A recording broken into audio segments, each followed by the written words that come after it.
Hey guys, I know we're running a bit late, so I try to keep it short. Let me see if everything is okay. Yes, everything is fine. Okay, so you guys had a lot of lectures of, I don't know, technology, a lot of lectures about craft, some really cool art directions we saw in the previous lecture. Mine is not, it's about nothing of this. It's a bit more cultural, and it talks a bit about one of my syndromes, whatever. And you'll see, it's something that is very related to our culture as a region. So I took something that is very personal and is very inside of me, and I tried to make it relevant for the whole region. So I'm going to show you a bit of our work and a bit of, let's say, a different perspective of how I think we should look at things. So I'm going to split my time. I'm going to try to take like 20 minutes presenting my stuff, maybe even shorter. I mean, if you don't like it, just throw stuff and I'll make it shorter. I'll just keep slides. And then maybe just take 10 minutes to talk a bit. I mean, I know usually nobody asks any questions. Everybody's like, okay, next one. So, but it would be nice to have a small conversation because the presentation, as you will see, it's more of a conversation than a presentation. Of course, I have the slides. I made an art director work a bit on it, so I have the slides, but it would be nice to talk a bit about it and about the ideas that I have in the presentation. You don't have to agree with it, okay? So it's nice if you disagree. I will even give you, like, I don't know, for the best question, not for the worst question, so you can ask stupid questions. For the stupidest question, I'll give you an award, like that cactus, I'll give it. So that's the award. Okay, so let's go. So first, I'm going to talk a bit about a syndrome. I call it the yeah, but syndrome. So it's exactly with this accent, with this intonation. It's the yeah, but syndrome. It's a syndrome that I have. It's getting cured. Used to be a lot stronger, and now it's almost cured. I mean, for like 5 or 6 years, it's starting to get better and better. But let me tell you a bit about it. So you go in the agency, everybody wants to do, I know everybody goes to the presentations, I do exactly the same thing. Everybody's talking about let's do great work, everybody's showing great work. But when you go back to the agency, when you try, I mean, when you have like the really, really high benchmarks, I'm not thinking about like local festivals, that's all good and everything is very good for the positive energy and everybody needs to create work. But everybody's thinking Cannes, everybody's thinking like bigger works. And when you go back and you think about that stuff, everybody in the agency is like, let's do great work. But then you go and you're like, yeah, but we don't have the big budgets. How can you do great work without a big budget, okay? Everything is about the money, how we can compete with those guys. You know what budget those guys have? You're kidding me, how can we compete? And then you're like, okay, let's do big campaigns because I saw big campaigns are winning and everything is good. When you do big campaigns, everything is nice. But you're like, yeah, but how can you do big stuff, you know, for international clients? Because our international clients, most of them, they want us to adapt campaigns. So, yeah, we can do it, but it's not easy. And then you go like, yeah, but let's do famous campaigns. Okay, let's go, let's make our work appear in Adweek. Let's see it in Contagious. Let's see it in Mashable. But you're like, yeah, but how can we do it when we don't have the connections? We don't have the connections, nobody will show your work. It's tough, we cannot do it. I mean, yeah. We go at presentations, everybody sees the great work, everybody agrees we should go and do great work. But then you go back to the agency and you're like, yeah, but it's tough. It's not easy. So, it's an Eastern European thing. Okay, so I have it. I know it so well. It's like bad English, you know? So I have the vampire English. It's very interesting.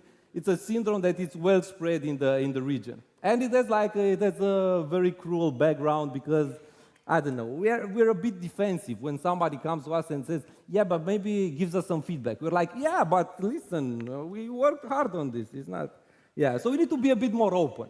But the thing is, the presentation is about this. It's a bit about this. This is like my personal touch because this is a syndrome that I used to have, and I'm sharing it with you guys. This is like something with my psychologist. He says share the syndrome. So, yeah. But actually, the presentation is about something else. It's about something more positive. It's about something related to the weapons that we do own.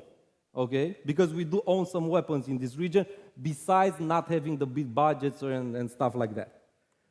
And that's how we end up with the Underdogs Academy. So probably everybody's wondering what's up with the weird name, okay? So I'll try to explain. For me, it's the creative school of life. This is how I call it. And I try to put up like a really smart definition. I called it, is the informal training of creative skills provided by a difficult context or by a series of events that occur in a person's life. And I wrote it myself. I will explain it because probably it doesn't make sense yet. So, it's something that you find a lot of times in South America, a lot of times in India, but also a lot of times in Eastern Europe, okay? So, I think we're okay. I think we're in a very good league here because in those places, even if they don't have the big budgets also, so they have a lot of trouble also, but they come up with amazing creative work. So, let's think about it. How do they do it, okay? So we are in the wild, wild east, as I call it. And I think we're very lucky because we're here, because we should take advantage of this thing, okay? So it's wild, everything is more flexible, okay? So we're envious of the West because they have big clients, big budgets and so on. But they also have like a much bigger pressure. And they also manage to produce a campaign maybe, I don't know, once a year. They have big politics behind it. So we are in the wild, wild east. Everything is more flexible here. So you can actually go and sell your work to the client personally. You can have more control on what you produce. You can go on the street and do this crazy guerrilla thing that you could never do in the States or in the West. So think about this, because we are in the wild, wild east. As it lasts, so we should take advantage of that, because this is one of our main assets. So think about of what you can do now and take advantage of that. Because I think we are highly trained creative soldiers. Okay, so this is a slide, and I think we are highly trained soldiers of creativity without even knowing. Okay, some of us have these skills because everybody's been through the same kind of life, everybody's been through the same kind of issues, and they've been exposed to the same situations. Okay, and this creativity, this creative energy is inside every one of us. Because here maybe people realize it, but it's inside people that work outside the creative department, okay? And even outside the industry. Maybe they work in other creative industries. Maybe they don't work in creative industries at all, okay? And they are using this skill to be, I don't know, to be really good on PlayStation, let's say. But they have this creative academy inside of them, an academy that was offered to them by the life that they lived so far, okay? Because for me, creativity is like a muscle. You know, it's simple. It's like a muscle, and this muscle is trained by problems. Creativity is not like this magic thing that people have, and they, I don't know, this guy is creative, this guy is not creative. No, it's not true. Okay, everybody can be creative, and everybody is creative if they manage to train this creativity. Okay, and we were lucky enough to have the training of creativity from life. Okay, because I think we were lucky, this region was lucky enough to have a lot of problems, okay? And if we manage to keep a positive mentality, we can turn this thing into our advantage, because actually all those problems actually trained us, okay? It's good to have problems. Don't be afraid of problems, because when you have a problem, basically life puts you in a situation where you need to solve something, okay? You need to figure out a solution. You need to be smart, because otherwise, if you don't solve the problem, you're not going to end up good, okay? So life put us in the situation to solve a lot of problems, okay? And this was our training. This was our creative training. If you see a lot of creativity talks and a lot of trainings of how you can produce better creative work, you'll see a lot of them start from the fact that you should produce more problems for yourself. And if you don't have a problem, a clear problem in your brief, you should produce one. For us, the brief was pretty clear. Life took care of that, okay? So it gave us a lot of problems. So we're okay. So we didn't need to learn that much. I don't know how old are you guys, but when I was young, let's say, I don't know, 18 years old or stuff, it wasn't such a big pressure on us learning. Of course, every parent tells you you need to learn, you need to be good at school. But when you don't have like the big universities, like really, really high standards, it's not such a big pressure on you to learn. But in the same time, if you're smart enough, you don't need to learn, but you learn from the need. Okay? So you learn from the stuff that's happening around you. And I think that's another great advantage that we have. Because, and I'm getting back to this because you need to understand this. For me, this is the essential thing that needs to come out of this presentation. It's like problems are creative steroids, okay? The bigger problems you have, the more opportunities you have. If you look, I'm giving you like, this is an executional example. Like if you look at the cases in Cannes, everybody's looking and say, oh, what a great case, what a great idea. No, they have a great problem to solve. Each one of them starts from a great, great problem. Okay, so talking about life, because we said every one of us is a highly creative soldier, okay? And that's because life gave us a lot of trainings all throughout the years, okay? And I'm gonna go through them one by one. Probably there are more, but I'm gonna go through some of them. So one of them, I called it the product design class of need, okay? Does everybody know what is this? Yeah? Okay, this is good because I'm having this lecture here in Eastern Europe because otherwise nobody would have known what is this. So basically, I don't know if you have it. Really, I mean, let's raise hands. Who knows what is this? Because some of the... Okay, so it's simple. You do like a paper cornet, okay? You take a plastic pipe, electricity pipe, you cut it, and you play, when you're kids, you play these stupid games, you know, like blowing air and blowing the cornet through the pipe and basically shooting each other. It's like a game because when you were kids, you didn't have toys, you didn't have PlayStation. If you had PlayStation, you were like inside playing FIFA, you know, like you do now. But when I was like, I don't know, 6 or something, we have no PlayStation, and we had to invent stuff like this. This is like the basic product design that comes from need, okay? You're a kid, you don't have toys, you need to invent stuff, okay? So what do? You take this. And everybody went, I mean, we went to the apartment buildings that they were building, and everybody stole the electric pipes, they were cutting them, and they're using us as toys, okay? I guess everybody knows this. Okay. Everybody has it, but again, it's an improvisation, okay? Because you don't buy this. This is like wire, you cut the wire and you make like these stupid things that you can take somebody's eyes off, you know? So we are lucky enough not to survive this period of time and to use this thing.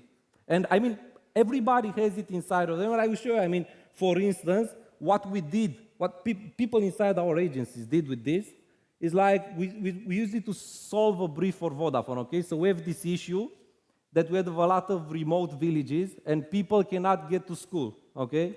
And that's why a lot of them drop out of school, and there's like a big issue for this. And what we wanted to do is create for Vodafone a platform that connected the teachers in the schools with the kids in the remote villages, okay, through mobile technology. And to make the experience cooler, we designed this prototype, okay, so it works like a projector, and you put your mobile phone in the projector, and it projects the teacher from the school. So basically, you can create in every remote house a small school for the kids. Again, it's a product design, okay? It comes from a need, and if you come to think about it, it's exactly the same type of exercise that you did when you were kids. You had a need, you needed toys, you produced a product.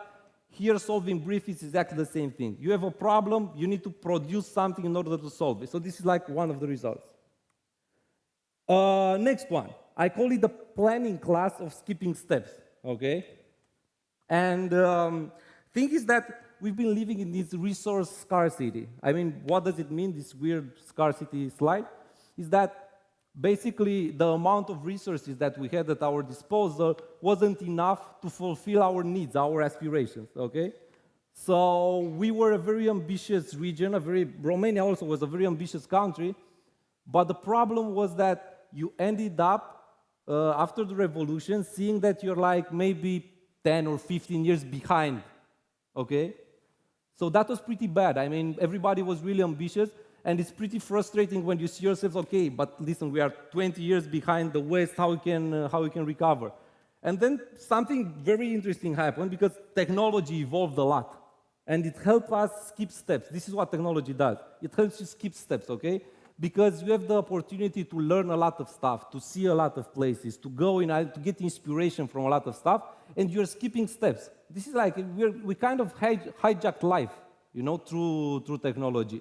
And it changed our mentality because it gave us the feeling that we can use this mentality of skipping steps in everything we do.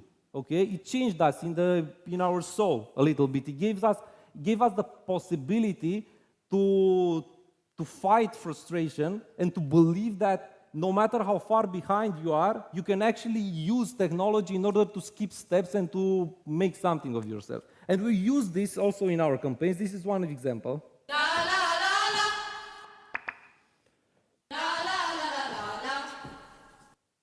Romania is a country where 45% of the population never use the internet. Nu știu ce era.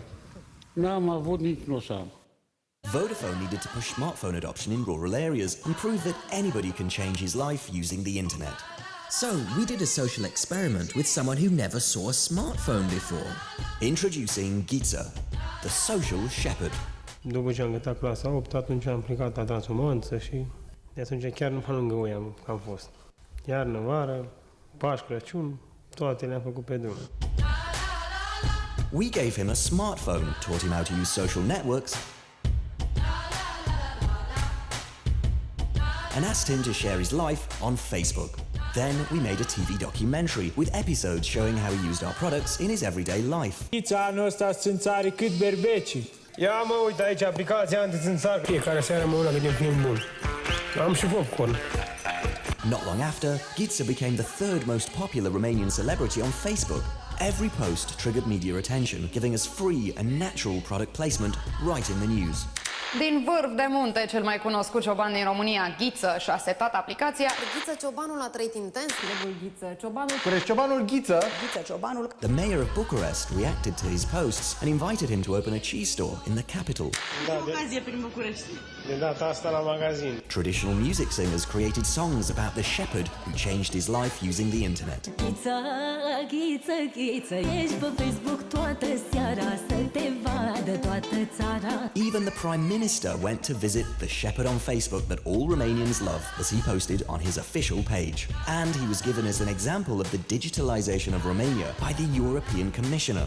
As Ghiță became the symbol of the simple man breaking his limits, the story also reached the international press. And the numbers started to add up as well. 173 million media impressions, 100% organic social media reach. Vodafone tripled the gap between the main competitor in best network perception. And for the first time ever, it ended the year selling more smartphones than feature phones.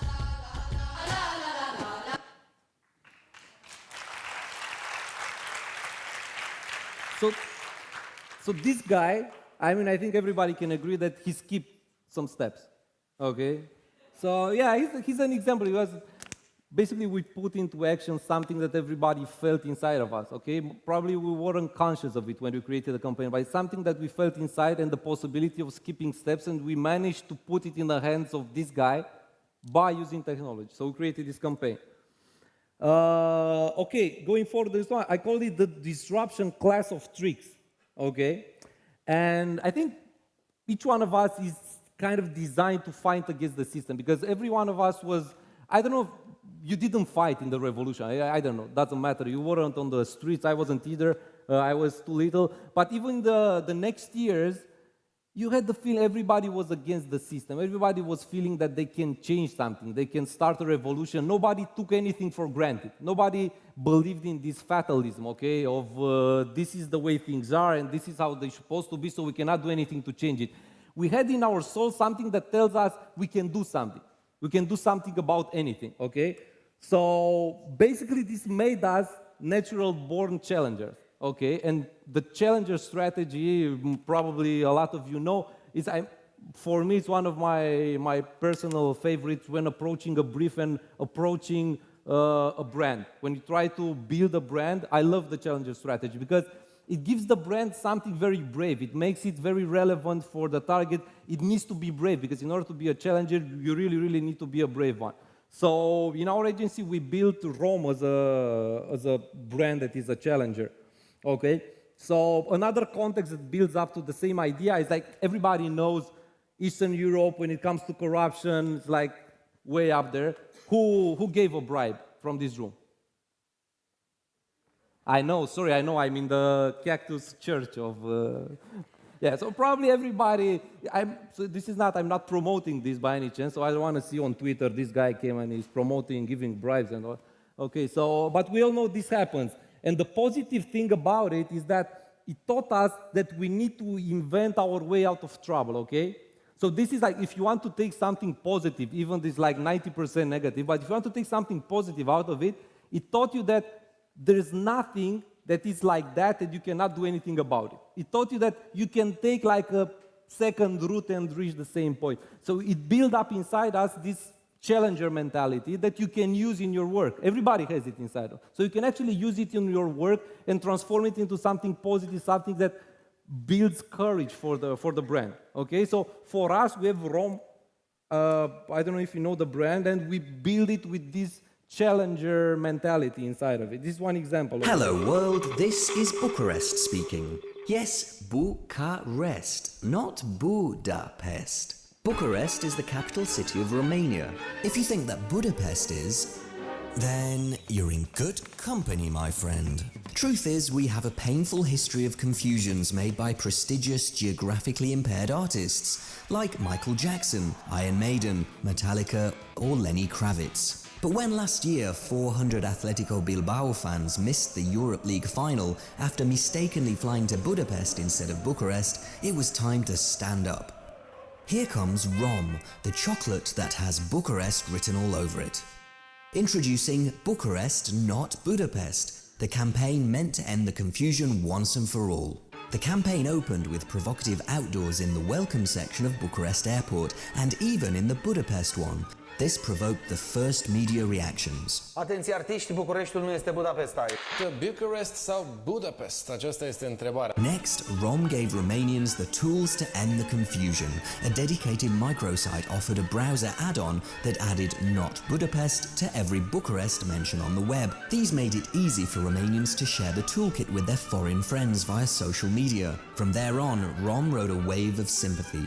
Main city hotels became partners. Scrie clar unde au ajuns, când urcă în cameră îi așteaptă un alt cadou. And touristic operators offered to create thematic tours of the capital. This didn't go unnoticed internationally. Even more down-to-earth results were stunning. One mayor on board. Suntem în București. Bucureștiul nu este Budapesta. One major apology from the lead singer of Iron Maiden. I was trying to say Bucharest. I'm very sorry for it, but I blame the roadies. Thanks, mate. See you next time. More than 700,000 euros in earned media. That's 52 times the invested budget and an unprecedented off-season sales growth, while Rom consolidated its position as Romania's favorite chocolate brand. And zero confusions between the two capitals so far. Yeah, it happened again. Yeah, it happened again. So we didn't solve that. Actually, when we created this campaign, I was in the Golden Drum jury, and my badge said Catalin Dobre, Hungary. Okay, so Bucharest, Hungary. But it's okay.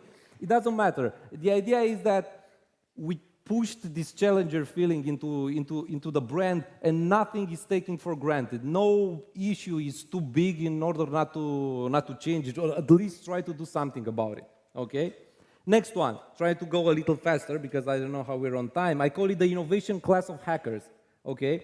And this is very related to technology. A lot of countries now in Eastern Europe have the opportunity to experience probably some of the fastest networks in the world because all the networks are new, so the connectivity is really fast. Now, what you can do with this, because everybody already has inside built this challenger spirit, what you can do with it, you can go with it in a bad way. Actually, what happened in Romania, we have this place, this small city, I think it's like, I don't know, maybe 20,000 people city, and it's called Hackerville, it's Vâlcea, okay? It was filled with hackers, it was like a big international scandal. Everybody in this small city was driving SUVs, they were like, how the fuck? It's like, and all of them were hackers, okay? So they used this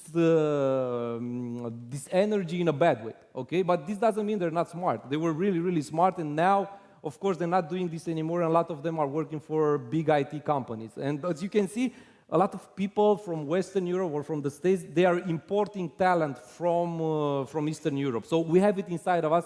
We have the opportunity to create a lot of stuff and a lot cheaper that they can do abroad. So we use this also. I mean, I'm not showing you a case because we're not good on time, but we made a campaign for Coke. We use programmers and we made a partnership with a TV station. What happened is like you could have tweeted when you saw the Coke commercials and your tweets appeared live on the screen of the TV, and you could have invited somebody for dinner live on TV. And it took some programming, but it happened. So we use this again. And you have a lot of opportunities to do it because we have a lot of good programmers. We have a lot of people that have the school of digital life inside of them, okay? So it's not like a formal education for this, but some of them are probably a lot better than a lot of people from abroad and from outside the region. That's why a lot of people are trying to recruit from Eastern Europe. Next one is the production course of necessity. And this is really interesting because, again, I'm coming back to the big budget. We don't have them, okay? So you should accept that. We don't have it, but we never did.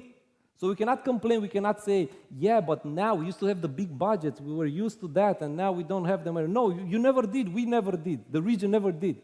So we need to make the most of it. And what's interesting is that we start from what we have, from what I have. This is the mentality, okay? This is what life taught us. We start from what I have, not from what I need, okay? So if you look at the Western, or if you look at the States, when they start doing something, they say, okay, I want to do this. What do I need to do this? Okay? Sometimes, because we weren't so lucky, but in the same time, I think we managed to start from, okay, what do I have? Okay?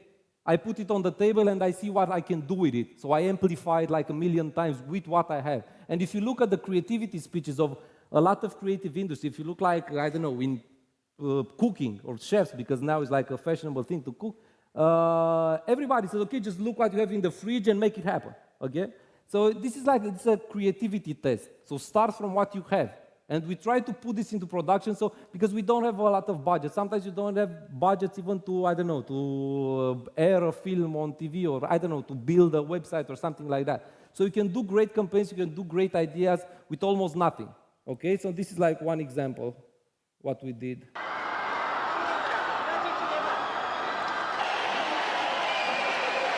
Romania. The first free elections there in 53 years went smoothly, though a little slowly. Some voters had to line up for 3 hours. One observer, noting that Romania was ruled by a brutal dictator only a year ago, said, "What we are witnessing is a miracle." For Romanians, it was a proud and historic day.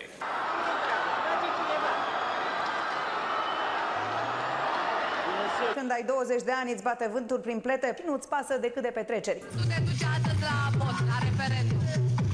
De ce să mă duc? Dacă o să vină cineva să ofere urna lângă mine...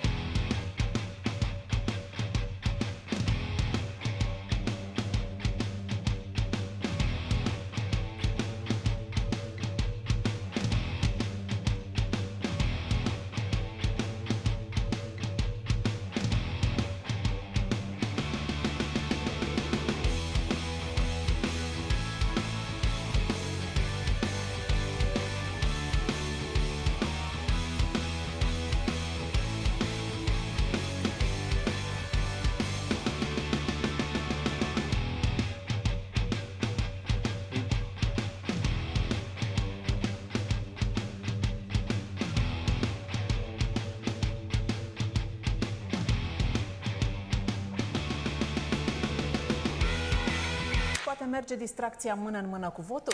La intrare în unele localuri li s-a pus pe mână ștampila votat. Ca să-și amintească astăzi când se trezesc să meargă și la secție. Datoria li se fac o alegere pentru viitorul lui.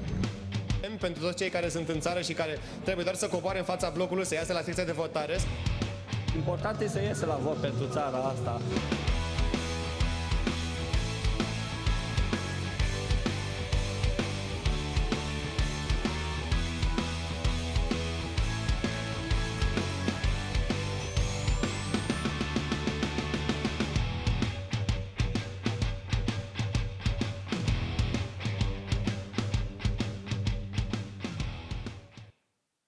Okay, so again, this costed us nothing, basically. It was a stamp, okay? So, of course, like the big results wasn't only a result of the stamp. but it contributed, a small part of it contributed, and it's okay. Because again, it costed nothing, and we did something that was like hugely amplified, probably 100 times I don't know, not 100, 10,000 times the investment, with almost €0, okay? And the last thing I'm showing is like, I call it the ambition class of New Europe, okay? I think we're very ambitious, and we're ambitious because we always have the ambition to beat the West, okay? We always have like really, really high benchmarks. Everybody's talking about, you saw Germany, they're so civilized, they do such like that. You saw the States, look at the States, look at what they do. So we don't pick our benchmarks in the middle. We have like the best ones, and we're very ambitious, even though it's pretty hard, but we have the ambition to beat the best ones. Okay? And this is something very powerful, and something that gives you energy, and something that makes you try again when you fail. It's very important to have really, really high benchmarks, and sometimes everybody knows this saying, when you fail of something really, really tall, you end up like in the middle, and it's still fine. And I will show you one last case when we managed to do it. For Romania. It's a genuine Romanian chocolate bar wrapped in the national flag since 1964. Its strong taste is well known for offering strong sensations.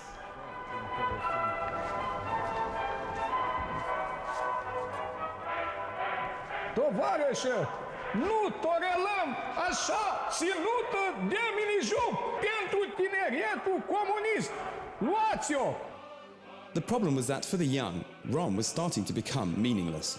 Even worse, the economic and political crisis brought Romanians' morale to a new low. În primul rând este vorba de reducerea fondului de salarii cu 25%.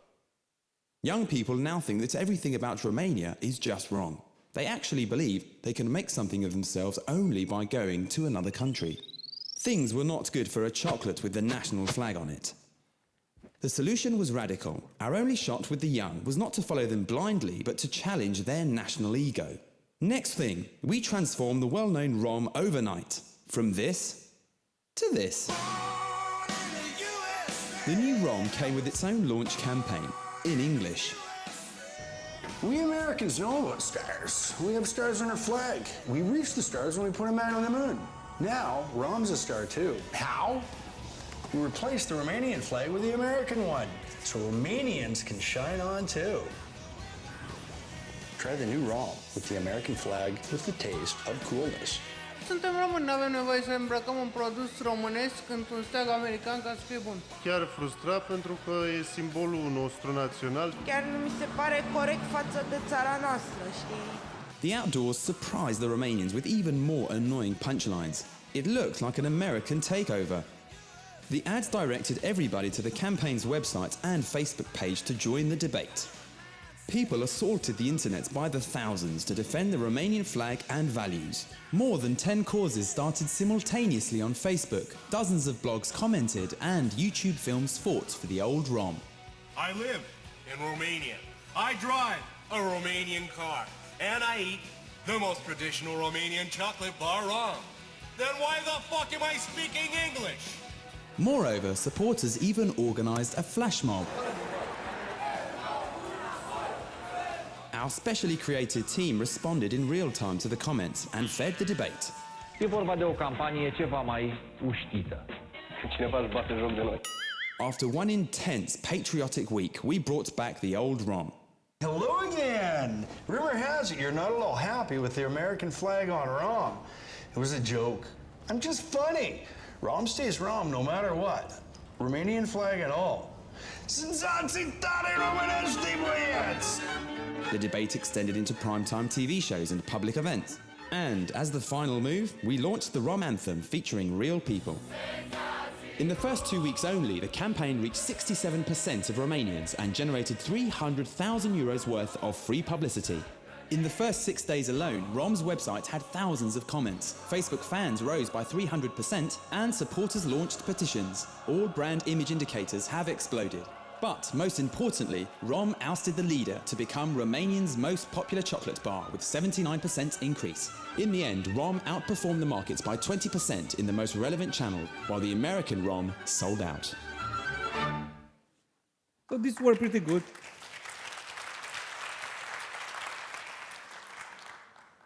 These were pretty good. So this is my conclusion, guys. We are naturally equipped for advertising. I'm saying advertising. I can scratch off advertising. I can put any creative field. But we are in advertising industry, so we are naturally equipped. Few can be proud of this. So we should take advantage of this and do the road from yeah, but to fuck yeah. Because you can do it. I mean, everybody can do it. It's really easy. It's not hard. Actually, it is hard, but you can do it. That's the point. As long as we play our game, okay? We pick our battles. We don't go in the budget battle. We pick our battles and we use what life taught us in a very natural way, and we fight everything with our weapons, okay? So, thank you.